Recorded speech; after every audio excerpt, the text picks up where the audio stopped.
Olá pessoal, tudo bem com vocês? Sejam muito bem-vindos ao canal Vivendo na Palavra.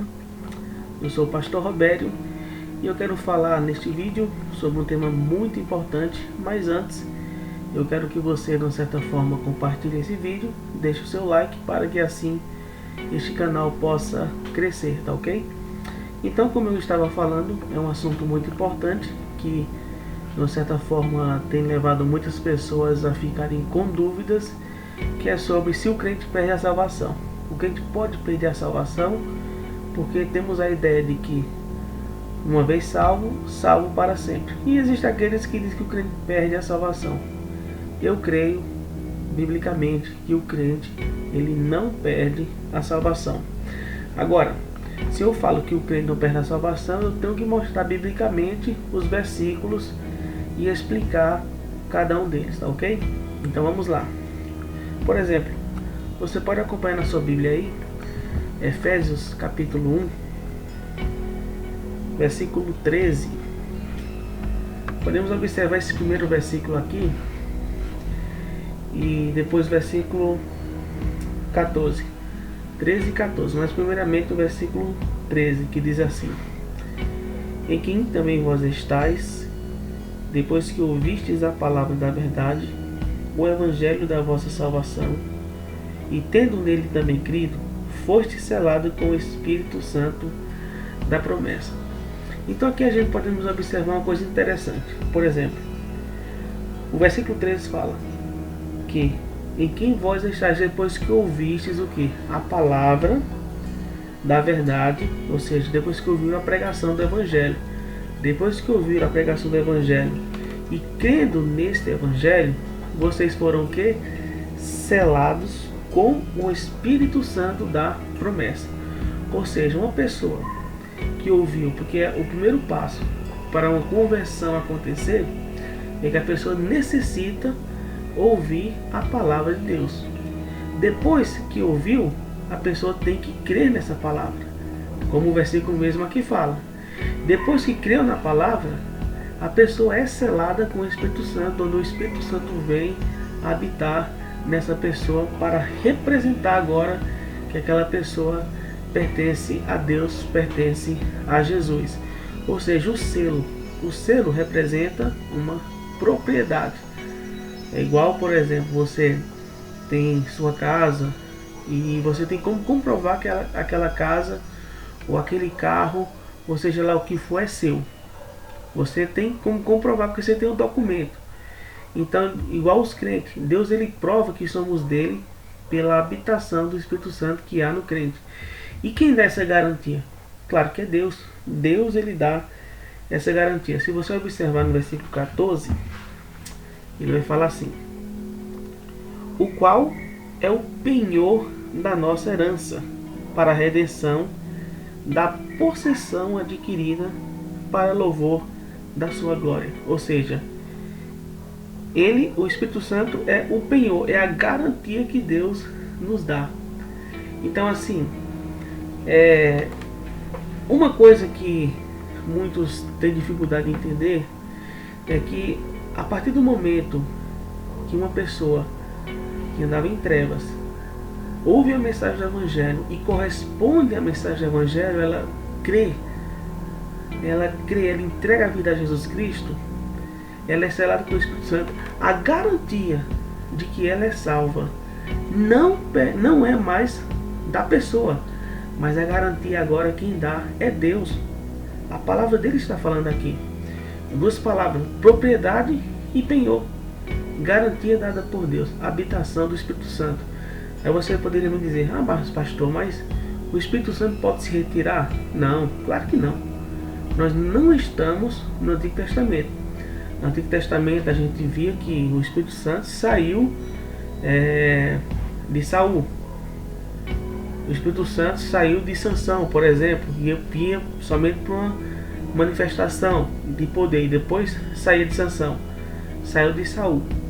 Mas hoje, no período da graça, é impossível do Espírito Santo sair da vida do servo de Deus, porque ele é a garantia de que somos de Deus. Aí você pode perceber como somos privilegiados, porque Deus está dando a garantia. Vamos lá também aqui, ó, só para complementarmos. Primeira carta de Paulo aos Coríntios, 1 Coríntios capítulo 6. Você observa comigo aí o versículo 19 e versículo 20, que diz assim: ou não sabeis que o vosso corpo é o templo do Espírito Santo, que habita em vós, proveniente de Deus, e que não sois de vós mesmos, porque fostes comprados por bom preço. Glorificai, pois, a Deus no vosso corpo e no vosso espírito, os quais pertencem a Deus. Ou seja, os dois versos, versículo 19 e versículo 20, ele já vem nos falando uma coisa muito importante, que nós somos templo do Espírito Santo, que habita em nós, proveniente de Deus. Não somos de nós mesmos, porque nós fomos comprados por bom preço. E no final do versículo 20 ele fala: e no vosso espírito, os quais pertencem a Deus, se referindo que o crente agora ele pertence a Deus. Fica aquela ideia que as pessoas pensam hoje, de dizer: ah, pastor, mas existem pessoas que se desviam, que vivem uma vida de uma certa forma aí aléu, né? Volta a frequentar baladas, ou alguns deles voltam a beber cachaça e tal. Como é que fica essas pessoas, pastor? Eu digo uma coisa para você: o fato de pessoas se desviar não quer dizer que ele perdeu a salvação, porque um crente que está desviado, ele tem uma marca nele. Qual é essa marca? Ele sempre vai sentir o desejo de voltar para os caminhos do Senhor. Sempre vai desejar voltar para os caminhos do Senhor. Mas a garantia aqui da salvação, que somos de Deus, quem está dando agora é o próprio Deus. Entendeu? Agora, quem está desviado vai sofrer, obviamente, as consequências, porque não tem como evitar as consequências do pecado, principalmente na vida do crente, que vai passar pela disciplina do Senhor. Agora a gente pode observar também outra passagem que fala a respeito da garantia da salvação, que o crente não perde a salvação, está lá em João capítulo 10, versículo 28, não, ou melhor, 27, 28 e 29. Ele vai falar versículo 27 de João capítulo 10: as minhas ovelhas ouvem a minha voz, e eu conheço-as, e elas me seguem. Está falando aqui. 28: e dou-lhes a vida eterna, e nunca hão de perecer, e ninguém as arrebatará da minha mão. Meu Pai que mas deu é maior do que todos, e ninguém pode arrebatá-las da mão de meu Pai. Então Cristo fala no versículo 28 que ninguém pode tirar o crente da mão dele, e ninguém pode tirar o crente da mão do Pai. Então, a garantia que Deus dá para a vida do servo de Deus é grande, é grande. E sempre quando a gente fala a respeito da garantia da salvação, as pessoas já jogam para o lado do pecado. Ah, mas fulano tal pecou. Pera aí. Mas tem um fato também nas escrituras registrado no livro de 1 Coríntios capítulo 5, de um cara, um membro da igreja de Corinto, que estava possuindo a esposa do próprio pai. Lá 1 Coríntios capítulo 5. Agora, o que é que a Bíblia fala relacionado a isso? Ah, ele perdeu a salvação? Não, negativo. Vamos ver o texto.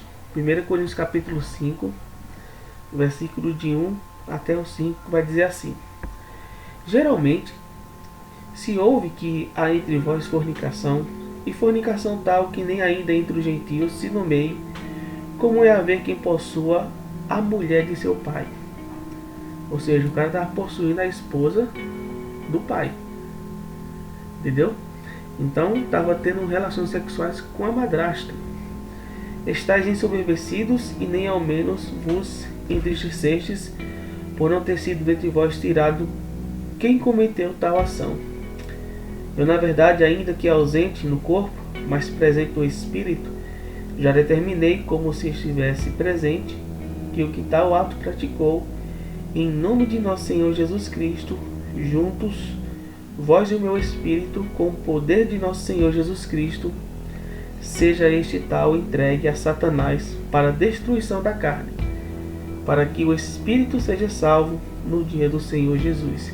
Então observa, versículo 5 é onde chega o clímax ali, que prova realmente que o crente não perde a salvação, mesmo em pecados escandalosos que ele possa entrar. Obviamente que ele não quer entrar, mas quando ele entra, sempre ele vai ter a vontade de se endireitar, como eu falei.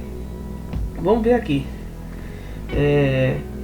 O apóstolo Paulo fala no versículo 5 que ele seja entregue a Satanás para a destruição da carne, ou seja, a destruição do corpo, para que o espírito seja o quê?